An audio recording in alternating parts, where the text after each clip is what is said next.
من الشیطان الرجیم بسم اللہ الرحمن الرحیم الحمد للہ رب العالمین والصلاة والسلام علی سید الانبیاء والمرسلین وعلی اہل بیتہ الطیبین الطاہرین وصحبہ المنتجبین۔ گزشتہ اتوار کے درس میں ہم نے سورۃ الفاتحہ کی آیت نمبر 6 پر بات کی تھی کہ جو ابھی جاری تھی، اہدنا الصراط المستقیم، سادہ ترجمہ اس کا یہ ہے کہ ہمیں سیدھے راستے کی ہدایت فرما۔ میں نے عرض کیا تھا کہ اس اہم ترین قرآن مجید کی سورہ میں کہ جو در حقیقت دعا ہے، خدا بند عالم کی نظروں میں بندے کے لیے جو اہم ترین چیز تھی اس کا سوال کرنا سکھایا ہے، اور وہ ہدایت ہے۔ ہدایت یعنی رہنمائی۔ میں نے عرض کیا تھا کہ ہدایت کا لفظ اور اس سے بنے ہوئے الفاظ جن کو ہم عربی زبان میں مشتقات کہتے ہیں اور انگلش میں ڈیریویٹیوز کہتے ہیں، اس لفظ سے بنے ہوئے دیگر الفاظ جتنی جگہ پر بھی قرآن میں یہ الفاظ آئے ہیں، 4 میں سے ایک معنی مراد ہے، اور خود اس آیت میں اس لفظ کے استعمال سے انسان جیسے جیسے قرآن کریم سے مانوس ہوتا ہے، لب و لہجے سے انسان تشخیص دے سکتا ہے کہ کون سی ہدایت یہاں پر مراد ہے۔ میں نے عرض کیا تھا کہ یہ 4 معانی ہدایت کے 4 درجات کی طرح ہیں، 4 رتبوں کی طرح ہیں، جن میں سے پہلا درجہ ہدایت کا عرض کیا کہ وہ اس کائنات کی ہر ایک مخلوق، ہر ایک ذرے کو شامل ہے، کہ اللہ تعالیٰ نے جب کائنات خلق کی اور اس کی اشیاء خلق کی تو جس جس چیز کو اللہ نے خلق کیا، اس کائنات میں وہ چیز، وہ ذرہ کیا رول پلے کرے گا، کون سی ذمہ داری کو نبھائے گا، اور اس سے سرکشی بھی نہیں کرے گا۔ اللہ نے ہر ذرے کی ہدایت فرمائی، ہر مخلوق کی ہدایت فرمائی، ان کے اپنے اپنے وجود کی مناسبت سے اور اس کردار کی مناسبت سے جو انہیں اس کائنات میں ادا کرنا تھا۔ پھر میں نے عرض کیا کہ جو بات یہاں پر ہم سے مربوط ہے وہ یہ کہ یہ پہلا رتبہ انسان کے اندر ہدایت کا کیا چیز ہے؟ اللہ نے انسان کو خلق کیا اور اس کے اندر عقل رکھ دی۔ یہ خدا نے ایک عظیم نعمت اور امانت عطا فرمائی ہے جس کو ہم عقل کا نام دیتے ہیں۔ یہ پہلا درجہ ہے ہدایت کا۔ جس کو عقل ملی ہے اس کے لیے پھر اگلا درجہ بھی ہے۔ انشاءاللہ ذہن نشین کریں گے، یاد رکھیں گے معانی کو۔ یہ جو پہلا درجہ ہے اس میں کسی کو اختیار نہیں ہے، اللہ نے جس کو جو کچھ دیا ہے اپنی مرضی سے دیا۔ جمادات کو، نباتات کو، حیوانات کو، انسان کو، جو کچھ دیا ہے خدا نے اپنی مرضی سے دیا ہے، پوچھا نہیں ہے ان سے کہ تمہیں کیا چاہیے کیا نہیں چاہیے، اندر رکھ دیا۔ اب ہم باقی مخلوقات کو چھوڑ کر انسان کی بات کر رہے ہیں۔ انسان کے اندر خدا نے عقل رکھ دی۔ اگر عقل نہ ہو، کسی کی صحیح کام نہ کرتی ہو، تو جو دوسرا درجہ ہے ہدایت کا وہ اس سے مربوط ہی نہیں رہتا۔ وہ دوسرا درجہ کیا ہے؟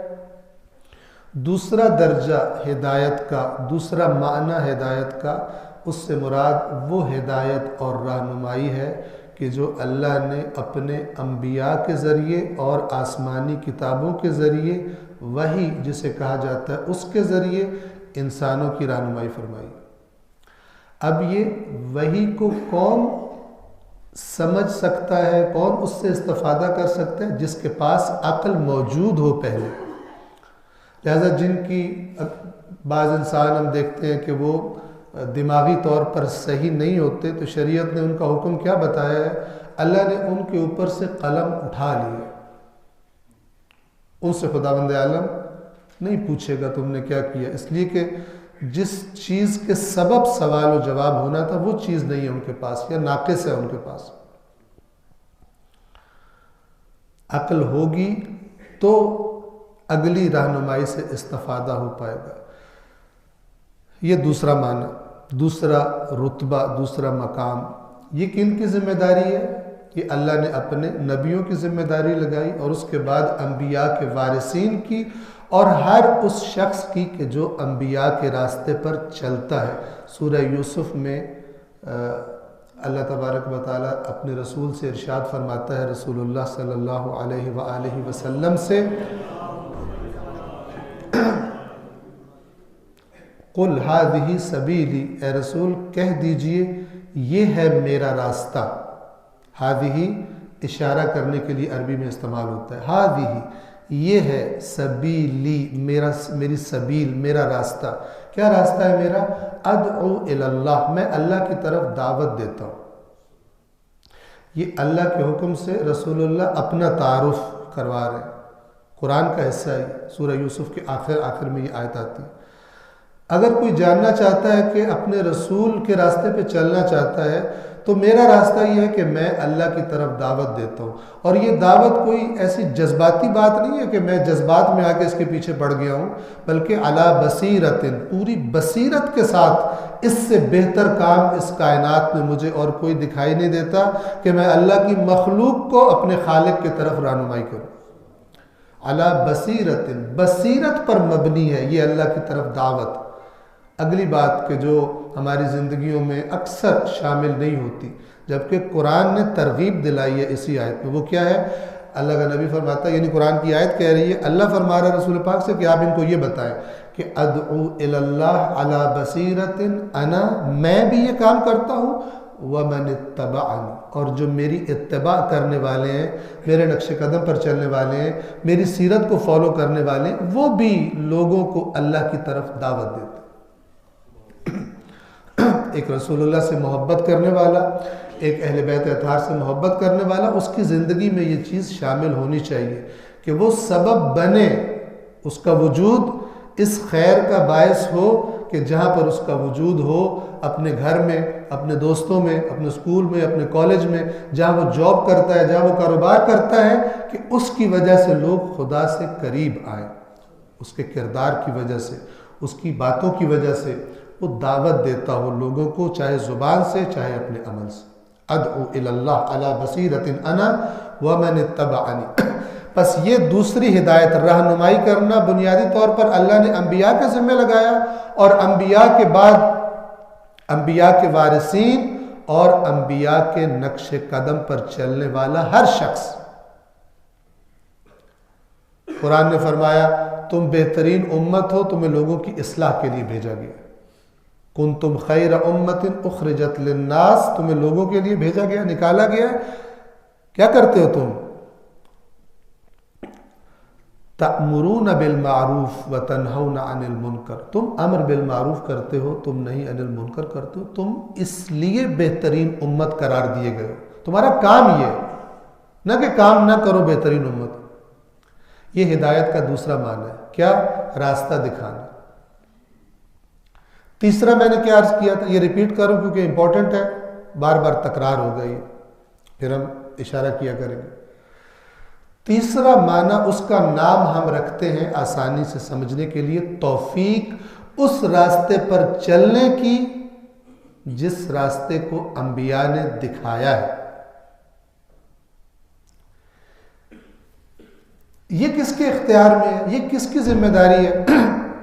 یہ انبیاء کی ذمہ داری نہیں ہے، یہ رسول اللہ کی ذمہ داری نہیں ہے۔ قرآن کیا ذمہ داری بتاتا ہے؟ فرماتا ہے وَمَا عَلَىٰ رَسُولِنَا إِلَّا الْبَلَاغُ الْمُبِينُ، ہمارے رسول کے ذمے اور کچھ نہیں ہے سوائے صاف اور واضح پیغام پہنچا دینا۔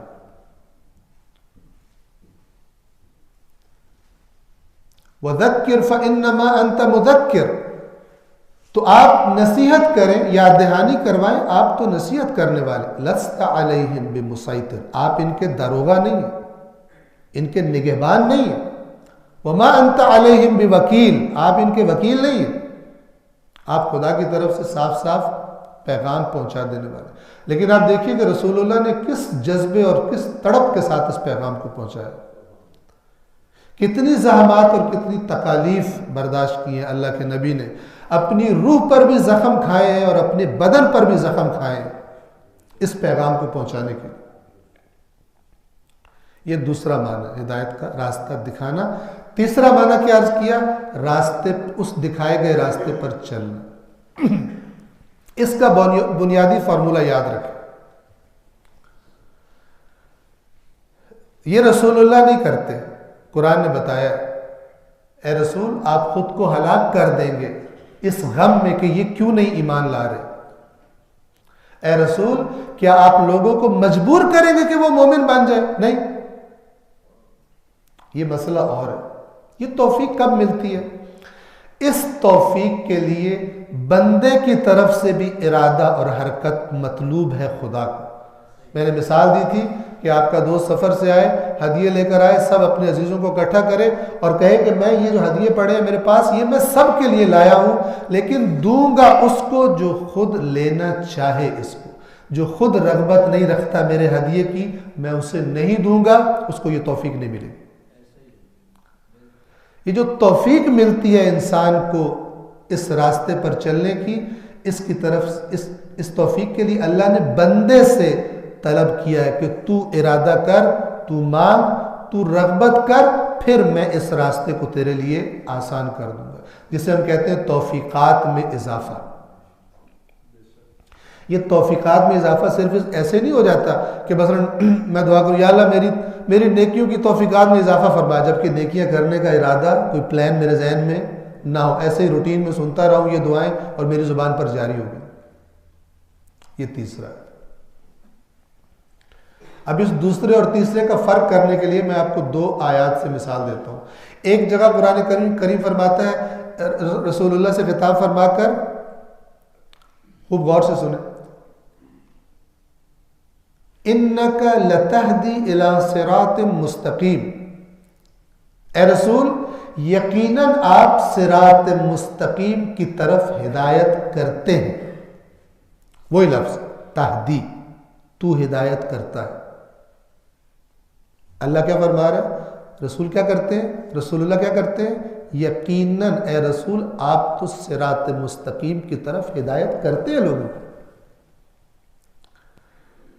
اور پھر اسی قرآن نے ایک اور جگہ کیا فرمایا؟ اِنَّكَ لَا تَهْدِي مَنْ أَحْبَبْتَ، اے رسول جسے آپ چاہیں ہدایت نہیں کر سکتے. لا تہدی، ہدایت نہیں کر سکتے. اب سوال ذہن میں آئے کہ ہم نے تو سنا ہے قرآن کی باتوں میں اختلاف کوئی نہیں، یہ کیا بات ہوئی؟ ایک جگہ اللہ کہہ رہا ہے آپ یقیناً ہدایت کرتے ہیں صراط مستقیم کی طرف، اور دوسری جگہ اللہ ہی کہہ رہا ہے اے رسول آپ ہدایت نہیں کر سکتے. تو یہ تو اختلاف ہو گیا. کوئی اختلاف نہیں ہے. وہ جہاں کہا جا رہا ہے کہ آپ یقیناً ہدایت کرتے ہیں، وہ دوسرا رتبہ ہے جو رسول اللہ کی ذمہ داری ہے، راستہ دکھانا، بتا دینا، خدا کا پیغام پہنچا دینا. اور وہ جو کہا جا رہا ہے کہ آپ جس کو چاہے ہدایت نہیں کر سکتے، وہ ہے اس راستے پر چلنا. وہ آپ زبردستی، لا اکراہ فی الدین، دین میں کوئی زبردستی نہیں ہے. آپ نے پیغام پہنچانا، ہم نے ان کو عقل دی ہے، جس کا جی چاہے اس راستے پر چلنے کا ارادہ کرے. ہاں جو ارادہ کرے خداوند عالم کی رحمت اس کو اپنی آغوش میں لے لیتی ہے. لیکن جو خود بیزاری کا اظہار کر رہا ہے تو اللہ تبارک و تعالیٰ کو بھی پھر وہ کسی کا محتاج نہیں ہے کہ اس کی شان میں، اس کی قدرت میں، اس کے اختیار میں کوئی کمی آ جائے گی.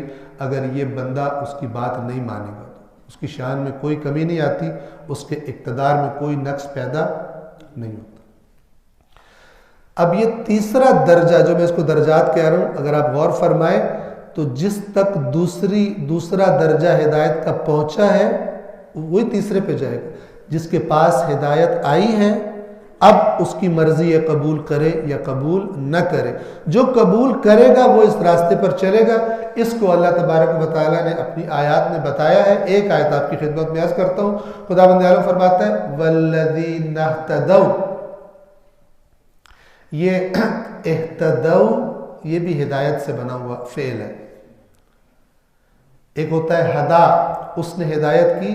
ایک ہوتا ہے اہتدا. اہتدا کا مطلب ہوتا ہے وہ جو ہدایت اسے کی گئی تھی اس نے قبول کر لی، اپنا لیا اس کو. توجہ فرمائے. خداوند عالم فرماتا ہے والذین اہتدوا، اور وہ لوگ جنہوں نے ہماری طرف سے آئی ہوئی ہدایت قبول کر لی، اپنا لیا اس کو، زادہم ہدن، تو اللہ نے ان کی ہدایت میں اضافہ کر دیا. توجہ فرما رہے ہیں؟ یہ توفیقات میں اضافہ کہہ لیں آپ اس کو، ہدایت میں اضافہ کہہ لیں. یہ کس کے لیے ہے؟ جو قبول کرے، نہ کہ اپنی ان خواہشات کی وجہ سے جو اس راستے پر چلنے کی رکاوٹ بن رہی ہے اور کہہ رہی ہے کہ آپ مثلا اس طرف مت جانا ورنہ ہماری قربانی دینی پڑے گی، اور وہ بندہ اپنی ان خواہشات کو رکھ لے اور اس راستے پر نہ جانا چاہے. یہ ہدایت کا اضافہ اس کے لیے نہیں رکھا خدا نے. یہ ہدایت کا اضافہ اس کے لیے نہیں رکھا. کس کے لیے رکھا ہے؟ جو قبول کرے. پھر خدا کیا کرتا ہے؟ وہ جو پہلے دن اس راستے کو قبول کر لیا، اس نے یہ تلخ فیصلہ کر لیا، لیکن وہ جو پہلے دن اس کو بڑا پہاڑ پہ چڑھنا سخت لگ رہا تھا، آہستہ آہستہ دیکھتا ہے کہ اللہ نے اسی کو اس کے لیے آسان کر دیا. اسی راستے سے اس کی طبیعت کو مانوس کر دیا، انس ہو گیا اس کو اسی راستے سے. جس سے پہلے دن وحشت زدہ ہو رہا تھا کہ میں یہ کیسے کام کروں گا، اب اسی سے اتنا مانوس ہے کہ اس کو چھوڑنے سے وحشت ہوتی ہے اس کو. یہ خدا کا قانون ہے کہ جو انشاءاللہ آنے والی باتوں میں بھی اس کو ایکسپلین کیا جائے گا. بس یہ 3 معنی آپ کے لیے انشاءاللہ واضح. زیادہ تر قرآن میں یہ 3 معانی آئے ہیں ہدایت کا. چوتھا معنی قیامت کے دن سے تعلق رکھتا ہے، اور وہ اللہ تعالیٰ نے فرمایا کہ قیامت کے دن جب دنیا میں اس ہدایت سے جنہوں نے استفادہ کیا ہوگا، جو ان کے پاس آئی تھی اللہ کی طرف، جنہوں نے اسے قبول کر لیا اور وہ جو راستہ دکھایا گیا تھا اس راستے پر چل پڑے اور اس راستے پر ثابت قدم رہے، قیامت کے دن ان کو ایک اور راستہ دکھایا جائے گا، اور وہ راستہ یہ ہوگا کہ یہ راستہ اس پر چلو، یہ راستہ جنت کا راستہ ہے، اور جہنم کے راستوں سے ان کو بچا لیا جائے گا. وَسِيقَ الَّذِينَ اتَّقَوْا رَبَّهُمْ إِلَى الْجَنَّةِ زُمَرًا، اور وہ لوگ جنہوں نے اپنے رب کا تقوی اختیار کیا تھا دنیا میں، ان کو چلایا جائے گا جنت کی طرف گروہ گروہ بنا کر. وَسِيقَ الَّذِينَ كَفَرُوا إِلَى جَهَنَّمَ زُمَرًا، اور وہ لوگ کہ جنہوں نے کفر کیا تھا، نہیں مانی تھی بات جو ان کے پاس آئی تھی اللہ کی طرف سے، ان کو بھی گروہ گروہ بنا کر جہنم کی طرف لے جایا جائے گا. وہ جو آخری ہدایت ہے اللہ تبارک و تعالی جب وہاں ان کو ہدایت کی جائے گی تو وہ ان کے منہ سے، جنت میں جانے والوں کے منہ سے کیا نکلے گا؟ الحمدللہ الذی ہدانا لہذا، تمام حمد اس اللہ کے لیے جس نے اس جنت کی طرف ہماری ہدایت کر دی.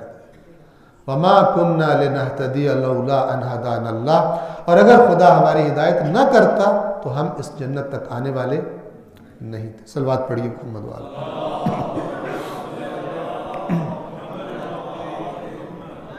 قرآن کریم میں جہاں بھی ہدایت کا لفظ آئے گا ان 4 میں سے ایک معنی مراد ہوگا، اور جب آیا کرے گا تو ہم انشاءاللہ کوشش کیا کریں گے کہ آپ سے بھی پوچھیں کہ آپ کیا سوچتے ہیں کہ یہ جو یہاں پر ہدایت کا لفظ آیا ہے یہ کون سا معنی ہے، پہلا، دوسرا، تیسرا یا چوتھا. اب دیکھیے کیا دعا مانگنا سکھا رہا ہے اللہ تبارک و تعالی؟ اہدنا، ہماری رہنمائی فرما.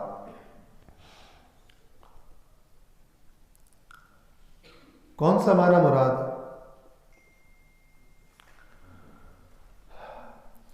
دیکھیے جو یہ دعا مانگ رہا ہے، ہدایت کچھ نہ کچھ اس کے پاس ہے تو مانگ رہا ہے. جو اس سورہ کی تلاوت کر رہا ہے، خدا سے سوال کر رہا ہے، کچھ ہدایت اس کے پاس ہے. ایک بات، اور بہت کچھ ایسا بھی ہے جو ابھی تک وہ نہیں جانتا، ان علم اور معرفت کے درجات پر فائز نہیں ہے۔ تو اہدنا میں بعض روایات نے بھی اس معنی کی طرف رہنمائی فرمائی ہے، ائمہ اہل بیت علیہ الصلوۃ والسلام کی روایات میں۔ ان سب کو جمع کیا جائے تو اس کا معنی یہ بنتا ہے اہدنا کا، ہماری ہدایت فرما، یعنی کیا؟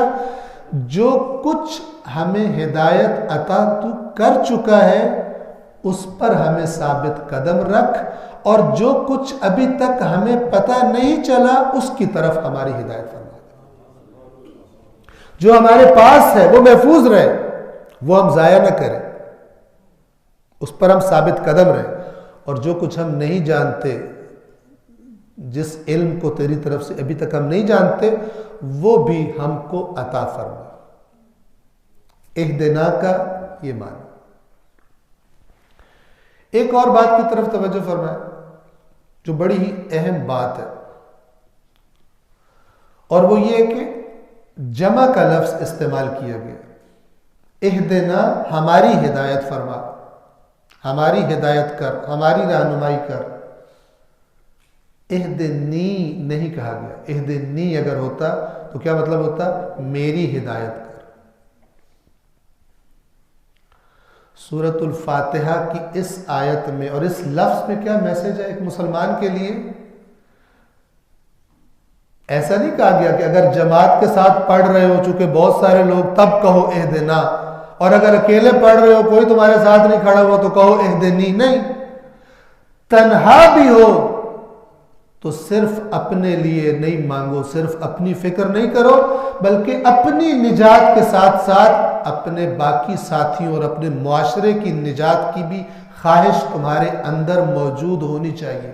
اہدنا جب بندہ کہتا ہے تو کیا کہہ رہا ہوتا ہے؟ ہماری ہدایت کر، یعنی خود اپنے آپ سے کہہ رہا ہوتا ہے میں اکیلا نہیں ہوں، مجھے اکیلا نہیں چلنا اس راستے پر کہ مجھے اپنی فکر ہو، دوسروں نے اپنی قبر میں جانا، میں نے اپنی قبر میں جانا۔ یہ جملہ غلط جملہ، ہمیں کیا، جائے جہنم، ایسا نہیں ہوتا۔ ایک مومن اللہ کے دین کو سمجھنے والا جہاں اپنی نجات کی فکر کرتا ہے وہاں پر دوسروں کی نجات کی بھی فکر کرتا ہے، اور یہ دوسروں کی نجات کتنا بڑا کام ہے۔ کربلا اپنی نجات کے لیے نہیں تھی، دوسروں کی نجات کے لیے تھی۔ کیا فرما رہے تھے امام؟ تم نہیں دیکھ رہے کہ حق پر عمل نہیں کیا جا رہا، باطل سے روکا نہیں جا رہا، تو تم بیٹھے رہو گھروں میں، جو دین کا حقیقی وارث ہے وہ گھر میں نہیں بیٹھے گا، اس کا تو راستہ ہی لوگوں کو خدا کی طرف دعوت کرنا، وہ کیسے بیٹھے گھر میں؟ جو قرآن سے کبھی جدا نہیں ہو سکتا۔ میں نے بھی آپ کے سامنے آیت کی تلاوت کی، کنتم خیر امت اخرجت للناس، تم بہترین امت ہو کیونکہ تمہیں لوگوں کے لیے خروج نکالا گیا، تم گھروں میں نہیں بیٹھتے۔ امام حسین کیسے گھر میں بیٹھے جب امت خراب ہو رہی ہو؟ وہ خیر امت کا جو سردار ہے وہ کیسے اپنی ذمہ داری سے غفلت کرے؟ لہذا کوئی نہ نکلے، امام حسین نکلیں گے، کیونکہ اپنی نجات کی طرف نگاہ نہیں رکھنی بلکہ معاشرے کی نجات کی طرف۔ یہیں سے امر بالمعروف اور نہی عن المنکر کا جنم ہوتا ہے۔ ایک دفعہ ایک بندہ اپنے گھر میں خرابی کر رہا ہے، معاشرے پہ اثر نہیں ڈال رہا، اس کا معاملہ خدا کے ساتھ، خدا اسے پکڑے گا، سزا دے گا جو اس نے گناہ پہ رکھی ہے۔ لیکن جیسے وہ گھر سے نکل کر خرابی کرتا ہے باہر، جس کا اثر معاشرے میں پڑے گا، وہاں پہ جو قرآن والا اسلام ہے اور جو حقیقی اہل بیت اطہار والا اسلام ہے، وہ مومن سے کہتا ہے کہ تو اس کے بارے میں اب خاموش نہیں بیٹھے گا، تو خاموش نہیں بیٹھے گا۔ جو اپنے بچپن سے کربلا سنتے آ رہے ہیں ان پر تو یہ بات بڑی واضح ہونی چاہیے۔ مغرب سے جو بیماریاں ہمارے ذہنوں میں آئی ہیں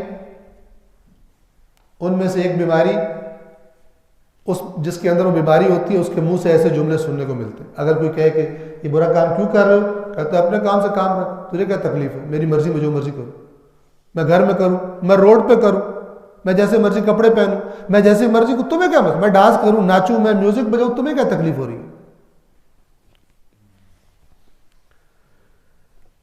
اللہ تعالیٰ کہتا ہے کہ نہیں، مومن کو تکلیف ہوتی ہے. جب معاشرہ خرابی کی طرف جا رہا ہو تو مومن کو تکلیف ہونی چاہیے. اگر نہیں تکلیف ہوتی وہ بیمار ہے. آپ تشریف فرمائے، اگر کوئی بندہ آئے اور آپ کے بازو میں سوئی چبو دے، آپ کو تکلیف ہوگی یا نہیں ہوگی؟ لیکن اگر آپ کا یہ حصہ بے حس ہو گیا ہو تو آپ کو چھری بھی مار دے، آپ کو تکلیف نہیں ہوگی. ٹھیک ہے نا؟ تکلیف صحت مند آدمی کو ہوتی ہے. اسی طرح برائیوں کے پھیلنے سے تکلیف اسے ہوتی ہے جس کا ایمان صحت مند ہو. جس کا ایمان صحت مند نہ ہوگا تو اپنی قبر میں جانا، جہنم میں جائیں گے. ہمیں کیا، ہم تو بچے ہوئے ہیں. نہیں بچتے آخر میں. وہ جو سمجھ رہے تھے امام حسین کے ساتھ نہیں گئے کربلا میں، ہم تو بچ گئے، وہ مارے گئے، نہیں بچے. وہ بدترین ذلت اور ظلم و ستم بنو امیہ کا ان پر مسلط ہو گیا. خدا کا قانون ہے.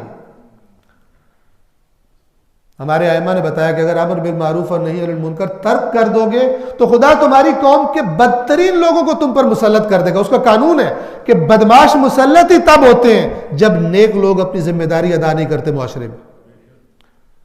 اور جب وہ مسلط ہو جائیں گے اس کے بعد تمہارے نیک لوگ خدا سے دعائیں مانگیں گے، خدا ان کی دعا کو قبول نہیں فرمائے گا. اس لیے کہ خدا نے جو راستہ بتایا تھا اس گندگی سے بچنے کا، وہاں تم نے اپنی ذمہ داری ادا، تم گھروں میں گھس کے بیٹھ گئے. اب جب یہ مسلط ہو گئے وہ تمہیں ماریں گے بھی، تمہیں پیٹیں گے بھی، تمہیں جیلوں میں بھی ڈالیں گے، وہ بدماشی بھی کریں گے. اب تم کیا کرو گے؟ دعائیں مانگو گے، خدا تمہاری دعا قبول نہیں کرے گا جب تک کہ پھر وہ گروہ پیدا نہیں ہوتا کہ جو نکل کر باہر للکارے ان کی بدماشیوں. اللہ کا قانون بدلہ دے رہی ہے امت اس ظلم کا کہ جو کربلا میں ہوا تھا. لوگوں کی چوائس، ان کا انتخاب کرنے کا شعور اتنا بیکار ہو گیا سستی اور غیر ذمہ داری کی وجہ سے کہ ان کو یہ نہیں پتا چلا کہ ہمیں حسین کا ساتھ دینا ہے یا ساتھ نہیں دینا. پھر اللہ نے پتہ نہیں کب تک کے لیے اس امت کے سر پر یزید اور یزید جیسے مسلط کرنے کا فیصلہ کر دیا. توجہ فرما رہے ہیں؟ حسینیت یعنی امر بالمعروف نہی عن المنکر. حسینیت یعنی تکلیف ہوتی ہے مجھے جب معاشرے میں خرابیاں پھیل رہی. آج بہت سارے لوگ شکایت کرتے ہیں اسکولوں کا ماحول خراب ہے. کیوں؟ اسکولوں میں کون سا امر بالمعروف؟ ہمارے بچے اسکول جا رہے ہیں، کالج جا رہے ہیں، یونیورسٹی جا رہے ہیں، وہاں سے ایتھیزم کی باتیں سیکھ کر آ رہے ہیں. ہمارے بچیاں یوں ہو رہی ہیں. کیوں ہو رہا ہے؟ اس لیے کہ اس معاشرے سے امر بالمعروف اور نہی عن المنکر بوریا بستر گول کر چکا ہے اپنا. سب دنیا کے پیچھے دوڑ رہے ہیں. اب جو اس کے نتیجے نکل رہے ہیں کہتے ہیں کہ یہ کیوں ہو رہا ہے. بندہ زہر کھا رہا ہو پھر کہے کہ میری طبیعت خراب ہو رہی ہے. کتنا عجیب سا سوال. قرآن کریم کا دین یہ اہدنا سب کی ہدایت کی فکر کرے. ایک ذمہ دار ترین انسان ہے سورۃ الفاتحہ کی تلاوت کرنے والا، جس کی تلاوت فقط زبان کا ورد نہ ہو. ہماری ہدایت فرما، ہماری رہنمائی فرما. اور پھر کیا صرف دعا مانگے گا؟ نہیں، اہتمام بھی کرے گا کیسے ہدایت بڑھائی جائے، کیسے اپنے دینی شعور میں اضافہ کیا جائے. کیا کروں میں تو کرتا ہی کچھ نہیں ہوں. میں تو جو اس کائنات میں سب سے بڑا ہدایت کا سرچشمہ ہے قرآن، اس کو بھی میں نے فقط ثواب حاصل کرنے کا ایک اوزار بنا کے چھوڑ دیا. میں نے اس کے بارے میں بھی میرا سنجیدہ رویہ نہیں ہے. میں عرض کیا کرتا ہوں کہ وہ جو اے ایپل اور بی بال والا پہلا وہ کتاب ہوتی ہے، پہلا قاعدہ ہوتا ہے، اس کے بارے میں بھی سنجیدہ رویہ ہے. قرآن کے بارے میں اتنا سنجیدہ رویہ بھی نہیں. بچے قرآن ختم کر لیتے ہیں، اگر پوچھو کہ اس کا کیا مطلب ہے بیٹا، کچھ پتہ نہیں، کچھ پتہ نہیں اس کا کیا مطلب. یہ توہین ہے قرآن کی. میری بات کو سمجھے گا جس اینگل سے میں بات کر رہا ہوں. عربی پڑھنا توہین نہیں ہے، لیکن قرآن کے معنی کو اتنا ان امپورٹنٹ سمجھنا کہ ہم سارا قرآن پڑھ لیں اور ہمیں درد بھی محسوس نہ ہو کہ ہے کیا اس میں، یہ توہین ہے۔ اگر کوئی بہت بڑا مفکر ایک کتاب لکھے اور آپ کو ہدیہ کرے اور سال کے بعد آپ سے پوچھے اور آپ کہیں کہ میں طوطے کی طرح رٹا تو ہے، اس کے دل پہ کیا گزرے گی؟ کہے گا میں نے تمہیں اس لیے دی تھی کہ اس کو طوطا بن جاؤ اس کا۔ میں نے اپنی ساری عمر کے تجربات، جو کچھ میں نے سیکھا، وہ اس کتاب میں لکھ کے میں نے تمہیں دیا تھا کہ تم اس سے استفادہ کرو، اس سے فائدہ اٹھاؤ، اور تو نے اس کو پڑھا ہی نہیں ہے صحیح طرح، تو نے اس سے سیکھا ہی کچھ نہیں ہے۔ اس مفکر کو کتنی تکلیف ہوگی۔ آپ اللہ تعالیٰ سے پوچھئے کہ وہ جب اس حال میں قرآن کو معاشرے میں خداوند عالم کی ذات دیکھتی ہے تو خداوند عالم کیا اب میں کیا کہوں، اللہ تعالیٰ کے جذبات ہماری طرح جذبات نہیں ہے خدا کے کہ میں کہوں کہ اللہ تعالیٰ کو تکلیف ہوتی ہے، لیکن یہ ضرور ہے کہ خداوند عالم غضبناک ہوتا ہے کہ یہ انہوں نے کیا کیا۔ اللہ نے بڑے نفرت والے لفظ استعمال کیے ہیں قرآن میں ان کے لیے کہ جو اللہ کی کتاب کو ان امپورٹنٹ سمجھتے ہیں۔ سورہ جمعہ، آپ انشاءاللہ جمعہ کی نماز پڑھتے ہیں، اس میں پہلی رکعت مستحب ہے سورہ جمعہ کی تلاوت۔ کیا سنتے ہیں وہاں پر؟ یہودیوں کی مذمت کی جا رہی جن کو تورات دی گئی تھی۔ مثال کیا دیتا ہے اللہ؟ مثل الذین حملوا التوراۃ، وہ لوگ کہ جن کو تورات اٹھوائی گئی تھی، کہا تھا اس کو پکڑ لو، اس کو اٹھا لو۔ اٹھانے سے کیا مراد ہے؟ یعنی جو اس کی باتیں ان کو اٹھا لو، اس ذمہ داری کو اپنی گردن پہ لے لو جو اللہ نے اس تورات میں تمہارے اوپر لگائی ہے۔ ثم لم يحملوها، لیکن انہوں نے نہیں اٹھائی۔ ایسا نہیں کہ یہودی تورات پڑھنا چھوڑ گئے تھے، آج تورات نہیں پڑھتے، آج تک پڑھتے ہیں۔ جب یہ آیت اتری اس وقت بھی تورات کی تلاوت کرتے تھے، لیکن جو تورات کے تقاضے تھے وہ نہیں پورے کرتے۔ اللہ نے کس جانور کی مثال دی؟ کمثل الحمار يحمل اسفارا، ان کی مثال یعنی خدا کی نظر سے اگر دیکھو تو یہ وہ گدھا ہے جس پر کتابیں لاد دی جائیں، قیمتی ترین علم کی باتوں کی کتاب اس پر لاد دی جائے، گدھے کو کیا پتا میرے اوپر، اسے تو بوجھ محسوس ہوتا ہے، اسے تو بوجھ محسوس ہوتا ہے۔ خداوند عالم نے اس جانور کی مثال دی جو بے وقوفی کی علامت ہے۔ ہمارے معاشرے میں بھی جو بہت زیادہ اہموں کو کہتے ہیں گدھا، انسان نہیں کہنا چاہیے لیکن یہ استعمال ہوتا ہے۔ کمثل الحمار يحمل اسفارا، یہ لفظ اس لیے استعمال کیا کہ انسان کو جھٹکا لگے کہ کتاب خدا کے بارے میں غلط رویہ مجھے خدا کی نظروں میں میری کیا تصویر بناتا ہے۔ پھر فرمایا بئس مثل القوم الذین کذبوا بآیات اللہ، کتنی بری مثال ہے اس قوم کی جنہوں نے اللہ کی آیات کو جھٹلا دیا۔ یہاں جھٹلانے سے کیا مراد ہے؟ جو پڑھے گا ہی نہیں اس کو الٹ چلے گا، جو راستہ دیکھے گا ہی نہیں وہاں سے وہ کس راستے پہ چلے گا؟ تو پھر عملی طور پہ جھٹلائے گا اس کو۔ واللہ لا یہدی القوم الظالمین، اللہ ظالم قوم کی ہدایت نہیں کرتا۔ یہاں ظالم قوم سے کون سا ظلم مراد ہے؟ یا قتل و غارت مراد نہیں ہے، یہاں ظالم قوم یعنی جس سے کہا گیا تھا اس کو پڑھو، انہوں نے پڑھنا چھوڑ دیا، یہ ظالم ہے۔ جو میں نے بتائی جگہ کہ یہاں سے تمہیں رہنمائی ملے گی، انہوں نے کہا میں یہاں سے نہیں لینی رہنمائی، یہ ظلم ہے۔ اب اللہ تمہیں کیسے ہدایت کرے؟ واللہ لا یہدی القوم الظالمین، اللہ ایسی ظالم کو، یہ ظلم کرنے والوں کی اللہ ہدایت نہیں کرتا۔ خدا کہہ رہے یہاں سے ہدایت لو، کہتے ہیں ہم نے نہیں لینی، اور جگہ سے لینی۔ اللہ پھر جو خدا کا مشورہ نہیں مانتا، جو خدا کا حکم نہیں مانتا، اسے فالو نہیں کرتا، پھر خدا کیا کہہ رہا ہے؟ پھر خدا ان کو کہتا ہے ٹھیک ہے تمہیں جو میں نے مشورہ دیا تمہیں پسند نہیں آیا، اب جاؤ پھر جہاں سے تم نے جو کچھ لینا ہے تمہیں انہی کے سپورٹ کرتا، جو خالص ترین خدا کا دین ہے اس سے پھر تم محروم کر دیے جاؤ گے۔ صلوات پڑھیے محمد وآلہ۔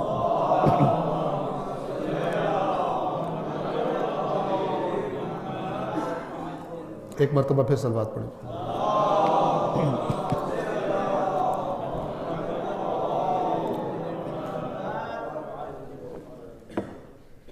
اہدنا، ہماری ہدایت کر، ہماری رہنمائی کر، جو دے چکا ہے اس پر ثابت قدم رکھ، اور جو ابھی تک ہمیں عطا نہیں ہوا اور تو اپنے بندوں کو عطا کرنا چاہتا ہے وہ ہمیں عطا فرما، وہ رہنمائی، وہ علم، وہ شعور، وہ معرفت، اس کے بلند درجات ہم کو عطا فرما۔ میں نے عرض کر دیا الصراط کا اپنا معنی بھی سیدھا راستہ ہے، المستقیم اس کی تاکید ہے، بالکل سیدھا، جس میں کوئی ٹیڑھا پن نہیں۔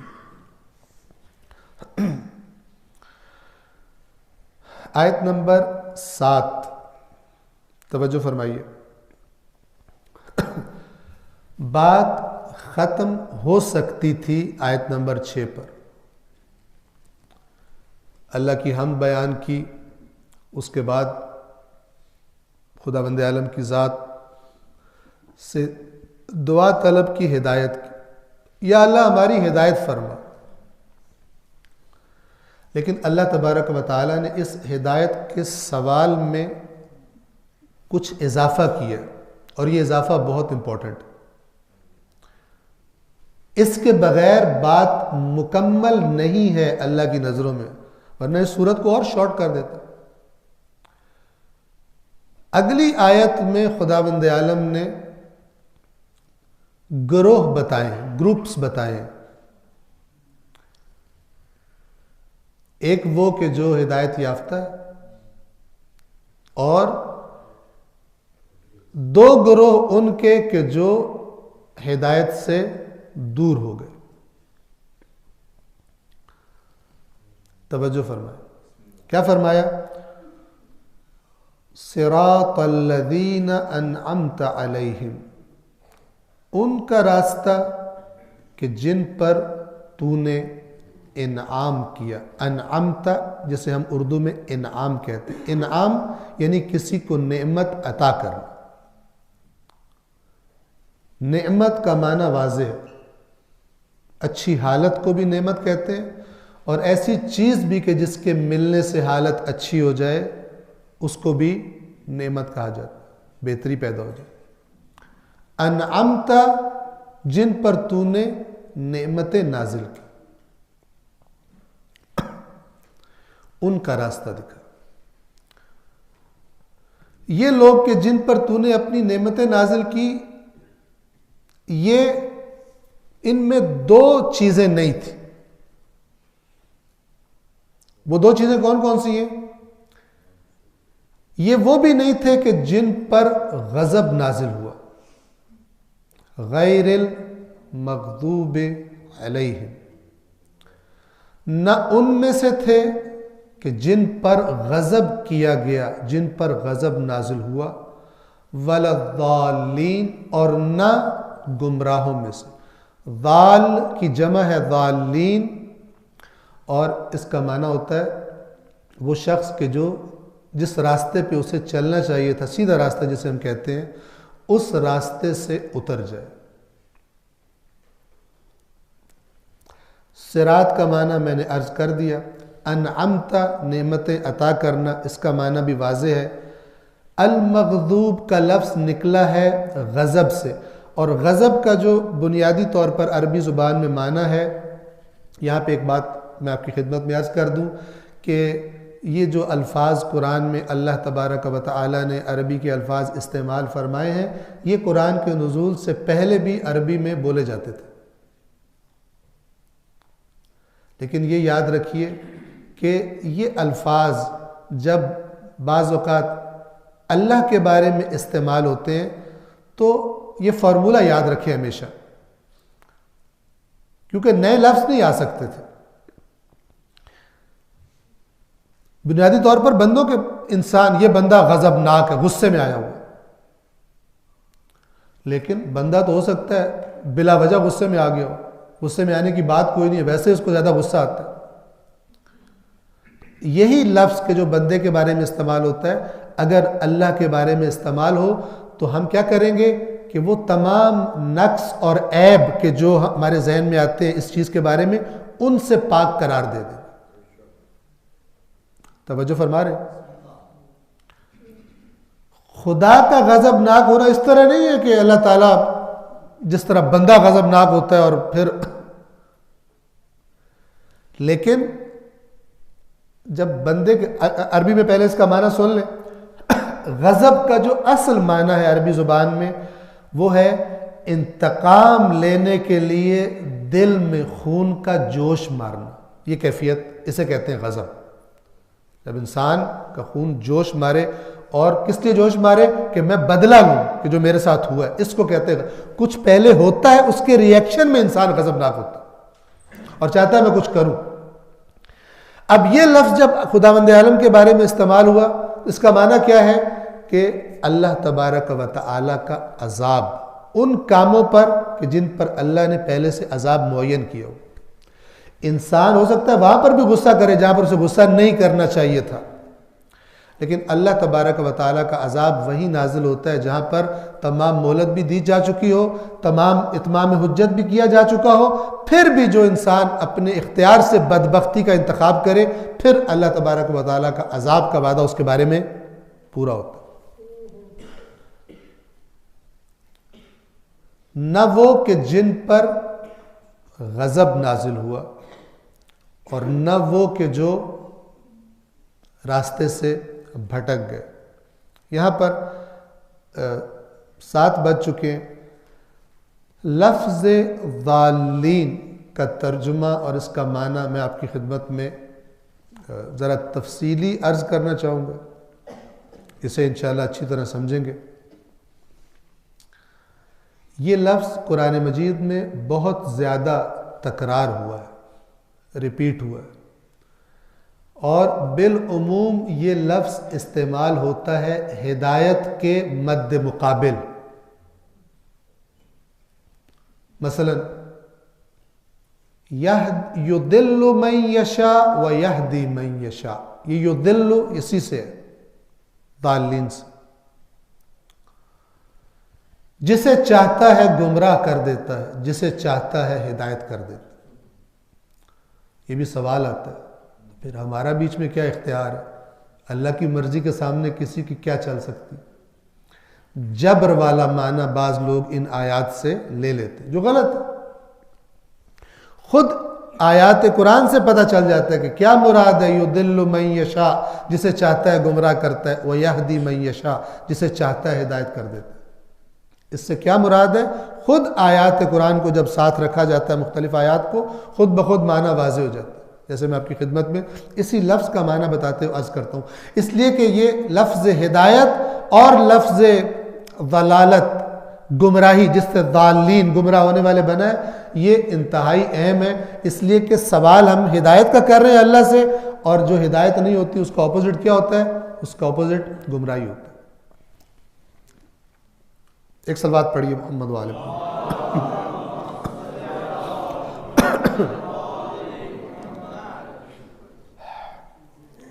کوئی چیز اگر مبہم رہ جائے تو انشاءاللہ بعد میں آپ مجھ سے سوال کر سکتے ہیں. ضالین کا لفظ یہ بنا ہے ضاد، لام اور لام سے، اور اس کا جو مصدر ہے اسے کہتے ہیں الضلال. ضلال یعنی گمراہی. ضلال کا معنی کیا ہے؟ سیدھے راستے سے ہٹ جانا، سیدھے راستے کو چھوڑ دینا. اس کو عربی زبان میں ضلال کہتے ہیں، گم ہو جانا. حدیث میں ہے الحکمت ضالۃ المؤمن، حکمت یعنی دانائی مومن کی گم شدہ چیز ہے. ضالہ نہ کہ گمراہ چیز ہے، گم شدہ چیز ہے.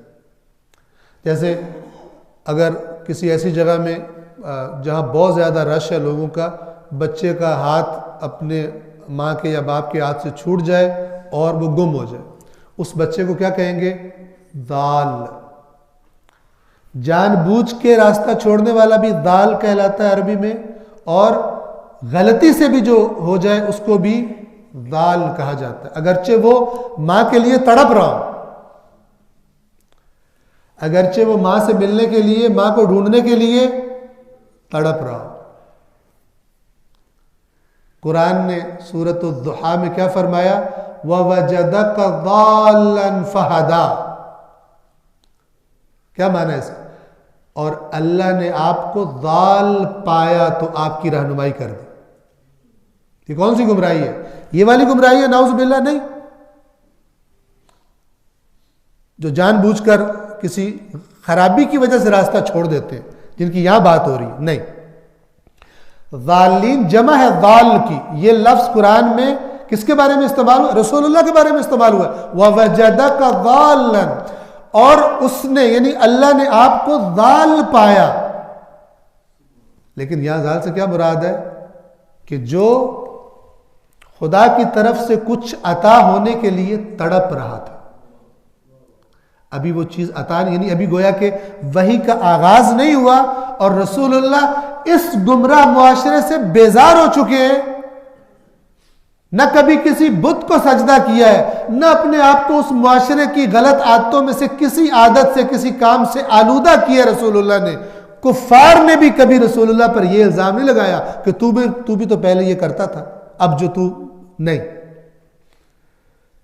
لہذا رسول اللہ وہ اس معنی میں نعوذ باللہ نہیں ہے گمراہ، لیکن اس معنی میں کہ رسول اللہ اس اگرچہ وہ میلہ لگا ہوا ہے لوگوں کا، لیکن بیزار ہو چکے ہیں اور اس کی تڑپ میں ہے کہ خدا کی طرف سے وہ عطا ہو. ابھی تک وہ عطا شروع نہیں ہوئی. اس کیفیت کو قرآن نے کیا بیان کیا ہے؟ کیا ہم نے آپ کو سرگرداں، اس کا ترجمہ ہم کیا کریں گے؟ سرگرداں، تلاش میں، تڑپ میں اللہ نے آپ کو پایا. فہدا، اور وہ چیز جس کی آپ تلاش میں تھے وہ آپ کو عطا کر دی. اور وہ جو پروگرام تھا مکمل دین اسلام کا، انسانیت کے لیے کامل ترین دین اور ہدایت کا راستہ، وہ ہم نے آپ کو عطا کرنا، اس کا آغاز کر دیا وحی کے آغاز کے ساتھ. بس ضال نیگیٹو معنی میں بھی استعمال ہوتا ہے، بھٹکا ہوا، گمراہ، اور وہ کہ جو ہدایت کا طالب ہے لیکن ابھی وہاں نہیں پہنچا، ابھی وہ چیز اس کے پاس نہیں ہے. جیسے میں نے مثال دی کہ بچہ ماں کا ہاتھ چھوٹ جانے کے بعد اس کو کوئی میلے کی چیز اچھی نہیں لگتی، کھانے پینے کی چیزیں مل رہی ہیں، لائٹنگ ہوئی ہے، جھولے چل رہے ہیں، لیکن اس کو سب کچھ بھول گیا. وہ چاہتا ہے مجھے میری ماں ملے بس. یہ مثبت معنی ہے، لیکن لفظ کون سا ہے؟ اسے کہتے ہیں گمشدہ اور سرگرداں. توجہ فرمائیں. الضلال، سیدھے راستے سے ہٹ جانا. یہ لفظ عربی زبان میں ہدایت کے مقابلے میں استعمال ہوتا ہے. کیسے استعمال ہوتا ہے؟ ایک مثال آپ کو دے رہا ہوں. سورۃ الاسراء کی آیت نمبر 15. من اہتدا، یہ اہتدا آپ کو یاد ہوگا. اہتدا کا کیا مطلب تھا؟ ہدایت قبول کرنا. ہدا ہدایت کرنا، اہتدا ہدایت قبول کرنا. من اہتدا، من کا معنی ہوتا ہے جس نے. من اہتدا، جس نے ہدایت قبول کی، اپنا لی. یعنی جو میرے نبی نے راستہ دکھایا اس پہ چل پڑا. میرے نبی نے کہا یہ کر، کرنے لگا. میرے نبی نے کہا یہ مت کر، کرتا تھا، چھوڑ دیا. یہ ہے اہتدا کا معنی. من اہتدا، جس نے ہدایت قبول کی، فَإِنَّمَا يَهْتَدِي لِنَفْسِهِ، تو وہ جان لے کہ یہ جو ہدایت قبول کر رہا ہے اس کا فائدہ بھی خود اسی کو ہوگا. وَمَنْ ضَلَّ، اور جو بھٹک گیا.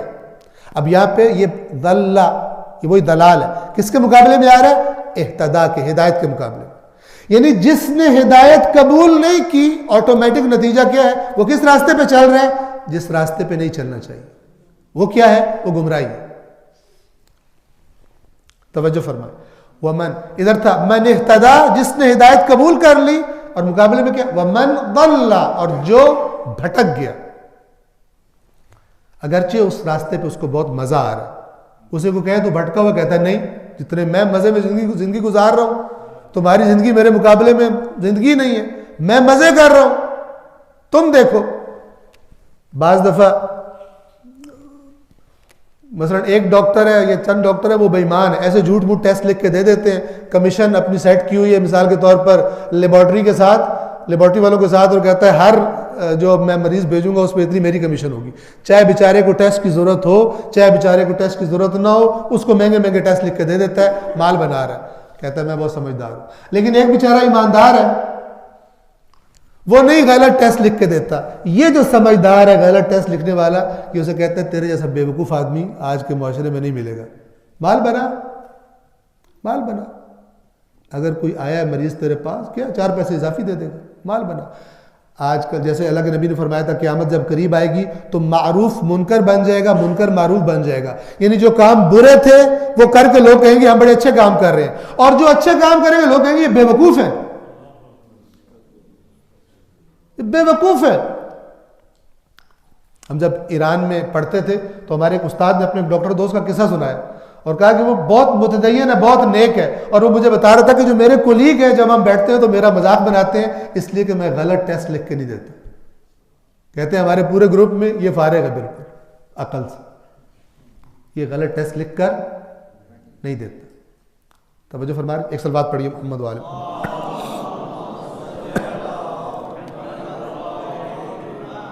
ہو سکتا ہے کہ گمراہ اپنی گمراہی کو، بلکہ اکثر ایسا ہی ہوتا ہے، بہت انجوائے کر رہا ہوں اور کہہ رہا ہوں یہی تو راستہ ہے چلنے والا، راتوں رات کروڑ پتی بن جاؤ، ایسا ہاتھ مارو کہ راتوں رات کروڑ پتی بن جاؤ، پھر ساری عمر تسبیح نکالتے رہو. مثلا اللہ غفور الرحیم ہے، معاف کر دے.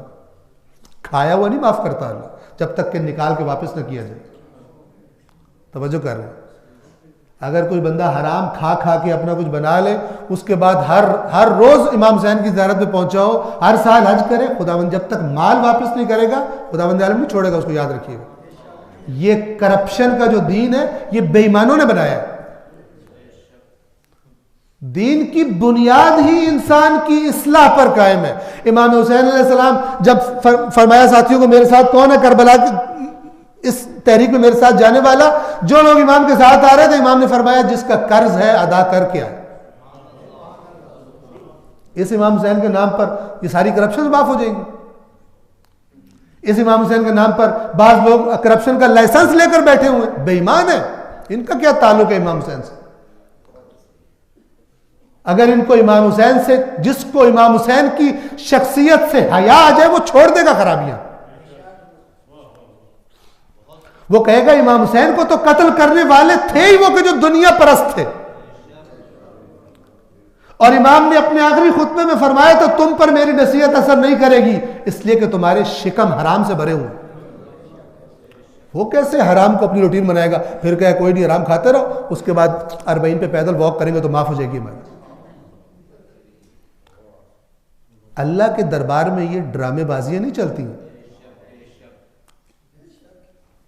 اور یہ اس قسم کا جو دین بعض اوقات بتایا بھی جاتا ہے تاکہ لوگوں کو مزہ آئے اس کو سننے میں بھی، یہ اگر انسان نے قرآن مجید پڑھا ہو تو یہ ساری ہوا دماغ سے نکل جاتی ہے باہر. قرآن مجید جو صاف اور خالص اللہ کی بات ہے وہ صاف پتہ کلیئرلی خداوند عالم مینشن کرتا ہے کہ یہ تمہاری آرزویں ہیں کہ جو تم اب اپنے عقیدے بنا کے پھر رہے ہو. آرزویں عقیدے نہیں ہوتی، عقیدہ وہ بناؤ جو اللہ نے قرآن مجید میں بتایا ہے. ذالک الکتاب لا ریب فیہ میں وہ ہدایت جو خدا سے مانگ رہے ہو وہ یہ ہدایت ہے قرآن پر. توجہ فرمائیں. من اہتدی فانما یہتدی لنفسہ، جس نے ہدایت قبول کی تو جان لے کہ وہ ہدایت جو قبول کر رہے اس کا فائدہ اسی کو ہوگا. ومن ضل، اور جو بھٹک گیا راستے سے، جس نے یعنی اب مراد کیا، جس نے ہدایت قبول نہ پہنچی تھی قبول نہیں کی، یہ ضل کا معنی ہے، ضلال کا معنی ہے.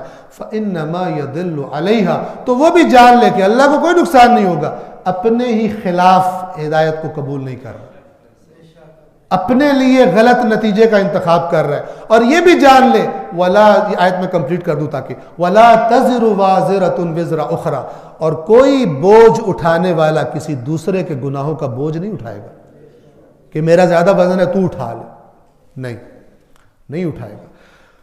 وما كنا معذبین حتی نبعث رسولا، اور ہم جب تک کہ رسول بھیج نہ دیں، جب تک کہ ہدایت پہنچا نہ دیں، ہم عذاب نہیں کیا کرتے. اللہ تبارک و تعالیٰ کا قانون. توجہ فرمائیں. یہ سورۃ الاسراء کی آیت نمبر 15 تھی جس میں نے کیا عرض کیا کہ لفظ ہدایت کے مقابلے میں کیا استعمال ہوتا ہے؟ الضلال. الہدا یعنی ہدایت، الضلال یعنی گمراہی. اسی سے الضالین ہے. انشاءاللہ یہ آپ کے ذہنوں میں محفوظ رہے گا. اب دیکھیے آگے، لفظ ضلال ہر قسم کی گمراہی کے لیے استعمال کیا جاتا ہے، چاہے وہ راستے سے بھٹکنا جان بوجھ کر کیا ہو انسان نے اور چاہے غلطی سے ہو، بالآخر راستہ چھوڑ دیا اس کو۔ غلطی سے بھی انسان، آپ گاڑی ڈرائیو کر رہے ہیں، ٹھیک ہے، آپ کو ایگزٹ لینا ہے، دو صورتیں ہیں۔ ایک دفعہ آپ دیکھ رہے ہیں ایگزٹ یہاں سے مجھے باہر نکلنا ہے، آپ جان بوجھ کے چھوڑ دیں، تب بھی آپ راستے، جو آپ کی منزل کا راستہ تھا آپ اس سے بھٹک گئے، آپ نے وہ چھوڑ دیا۔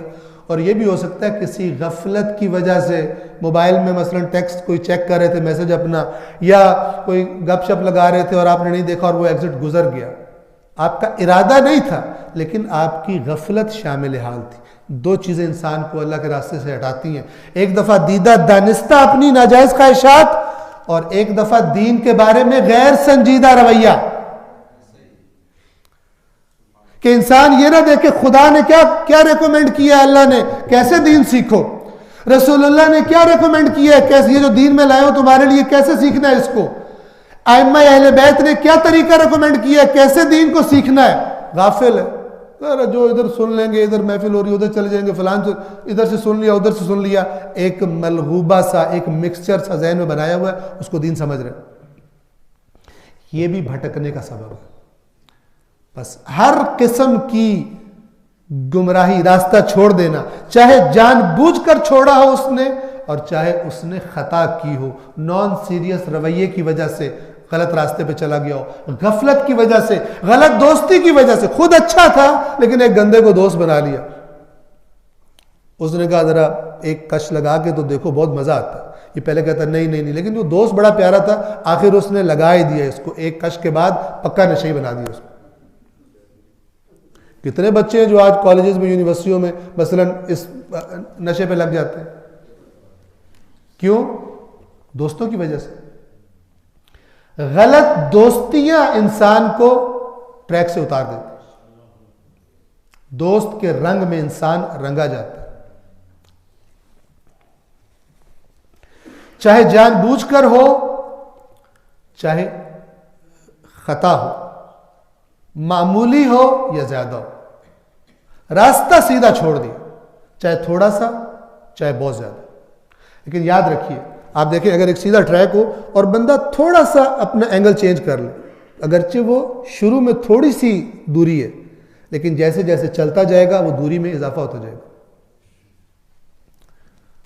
خوب توجہ فرمائیں، جیسے جیسے انسان غلط راستے پر ٹائم گزارتا رہتا ہے، چلتا رہتا ہے، اصل راستے سے اس کے فاصلے میں اضافہ ہوتا رہتا ہے، دور ہوتا رہتا ہے۔ اگر چاہتا ہے انسان کہ صحیح راستے کو اپنائے تو کیا مطلب ہے؟ واپس پلٹے، اپنے آپ کو واپس پلٹائے، صحیح راستے کو ڈھونڈ کر واپس آئے۔ بعض دفعہ آپ کے ساتھ ایسا ہوا کہ کسی نئے علاقے میں آپ گئے اور آپ جدھر جانا تھا آپ غلط طرف مڑ گئے، اب آپ نے اگر اپنی منزل میں پہنچنا ہے تو وہ جو غلط مڑ کے آپ نے راستہ طے کیا ہے، چاہے آدھے گھنٹے بعد آپ کو پتہ چلا، چاہے 1 گھنٹے بعد آپ کو پتہ چلا، جتنی بھی دیر آپ کو لگی ہے، آپ کو اچھا لگے آپ کو برا لگے، آپ کو وہ سارا راستہ واپس طے کرنا پڑے گا، تب آپ اس راستے پہ پہنچیں گے جو ایکچولی آپ کی منزل کی طرف، جہاں سے آپ نے غلط موڑ کاٹا تھا۔ اس لیے خداوند عالم فرماتا ہے کہ جب تمہیں سمجھ نہ آ رہا ہو، اللہ اور رسول کی طرف بات کو پلٹایا کرو۔ سب سے بڑھ کر ہر مولانا، ہر عالم، ہر خطیب، ہر شخص سے بڑھ کر سیٹسفیکٹری جگہ کون سی ہے؟ اللہ کی کتاب، اور اس کے بعد اللہ کی کتاب کے سائے میں فرامین رسول اللہ اور فرامین اہل بیت، اس کتاب کے سائے میں۔ کیوں کہہ رہا ہوں اس کے سائے میں؟ اس لیے کہ لوگوں نے جھوٹ شامل کیا ان میں، اور اس جھوٹ کو چیک کرنے کے لیے، اس سے بچنے کے لیے ائمہ نے کیا راستہ ریکمینڈ کیا کہ ہمارے فرامین بغیر قرآن کے قبول مت کرنا۔ یہ فارمولہ ہے، اور یاد رکھیے یہ بہت مشکل نہیں ہے، یہ شیطان نے مشکل بنا دی ہے ہمیں قرآن سے دور کر کے۔ سب سے آسان راستہ ایک عام انسان کی ہدایت کا یہ ہے کہ وہ اچھی طرح اللہ کی کتاب سے مانوس ہو جائے، اللہ کی کتاب کے لب و لہجے کو جان لے، پہچان لے۔ اس کے بعد جب اس لب و لہجے سے اجنبی بات سنے گا اس کا ذہن بہت جلدی اس کو قبول نہیں کرے گا، چاہے بیان کرنے والا کتنا ہی بڑا عالم ہی کیوں نہ ہو۔ یہ صلاحیت اس کے اندر پیدا ہو جائے۔ کیوں؟ وہ کہے گا میں نے اگر یوں پڑھا ہے قرآن میں، یہ تو وہ تصویر ہی نہیں بن رہی جو اب میں سن رہا ہوں۔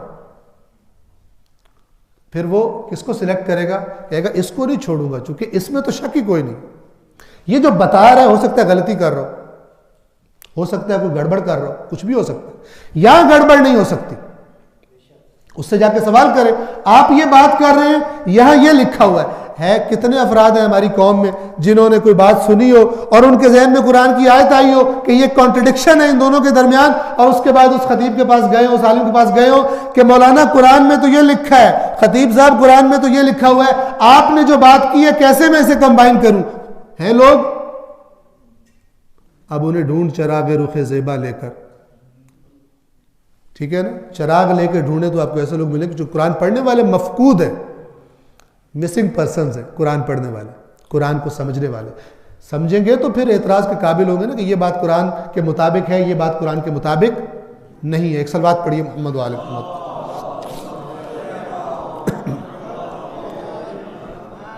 یہیں پر آج کے درس کو ہم تمام کرتے ہیں، اور نیکسٹ جو درس ہوگا وہ یہ چونکہ نماز ٹائم آگے ہوتا جا رہا ہے، 6:30 پر انشاءاللہ اگلے سنڈے کو درس ہوگا، اور وہ 6:30 پر شروع ہوگا۔ آج کا درس ہم یہیں پہ تمام کر رہے ہیں۔ یہ معنی جو گمراہی کا ہے یہ ابھی جاری ہے، اور چند ایک آیات ہیں کہ جن کے ذریعے میں چاہوں گا کہ یہ معنی اچھی طرح ذہنوں میں راسخ ہو جائے، ذہن نشین ہو جائے، تاکہ قرآن پڑھتے ہوئے پھر انشاءاللہ اس کو سمجھنے میں آسانی ہو۔ انشاءاللہ سوالات جو آپ کرنا چاہیں انشاءاللہ آپ کی خدمت میں حاضر۔ صلوات پڑھیے محمد وآل محمد۔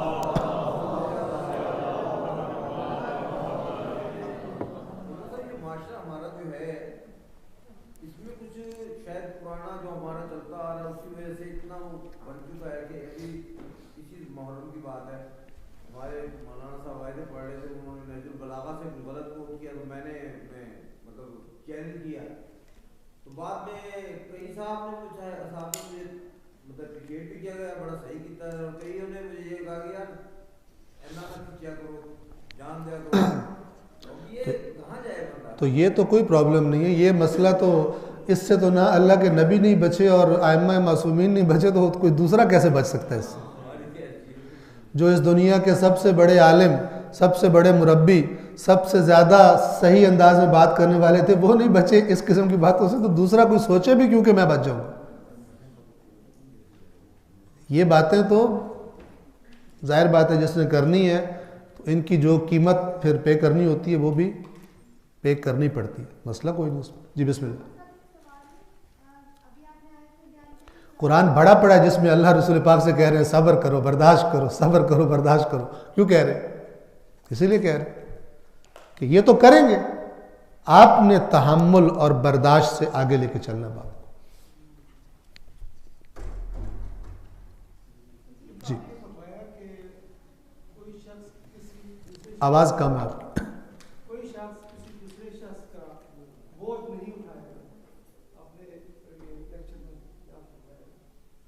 تو ہم جب ایک دوسرے ہمارے یہاں یہ ہے کہ ہم نمازیں پڑھتے ہیں، والدین کی قضا یا دوسری، تو وہ بھی تو ہم شیئر کر رہے ہیں نا یہ چیزیں۔ دیکھیں کچھ چیزیں دو بات، جی میں سمجھ گیا آپ کا سوال، توجہ فرمائیں۔ دنیا میں بعض اوقات یہ ہوتا ہے کہ انسان اگر با اثر ہو یا اس کا کوئی قریبی رشتہ دار ہو، تو اگر خود کسی معاملے میں پھنس رہا ہو تو اس کو بیچ میں شامل کر لیتا ہے، ٹھیک ہے؟ مثلا بندہ جا رہا ہے، گاڑی ڈرائیو کر رہا ہے، ساتھ اس کا نوکر بیٹھا ہوا ہے، ٹھیک ہے؟ ایک حقیقی واقعہ آپ کو بیان کروں جو میں جانتا ہوں۔ رات کو گاڑی تیزی سے ڈرائیو کر رہا ہے اور ایک بندے کو کچل دیتا ہے، سڑک پہ مار دیتا ہے۔ مارنے کے بعد وہ اپنے ڈرائیور سے، نوکر سے کہتا ہے کہ تو ڈرائیونگ سیٹ پہ آ جا، یہ میں نے نہیں مارا، بندہ کس نے مارا ہے؟